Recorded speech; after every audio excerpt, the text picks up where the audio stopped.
Welcome to Chillin' 101. We hope this video helps. You start by confirming the exact device model, operating system version, and the serial or IMEI. This determines which path to follow. Once done, make sure you have the Apple ID or Google account info, proof of purchase, and any original owner contact details available.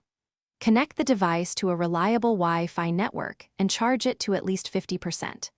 Now, power the device, enter the activation screen, and note the exact error message. This guides the next remedial actions.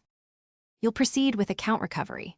Follow the Apple ID or Google account recovery flow to reset credentials using known emails or phone numbers. If that fails, contact Apple support or the device maker and submit proof of purchase in serial/IMEI so they can lift activation lock. Be ready to upload documentation.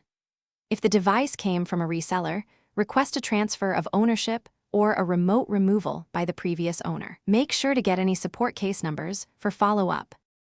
Once the activation lock is removed, sign in with your account, restore a backup if needed, and verify cellular, Wi-Fi, and iCloud settings to confirm full functionality. If the device remains locked, escalate with support using your provided case ID and request regional escalation or supervisor review for manual intervention. Make sure the original owner removes the device from their account via iCloud. COM if possible. That remote removal is often the fastest fix when proof alone. Thanks for watching. Consider subscribing if we helped you.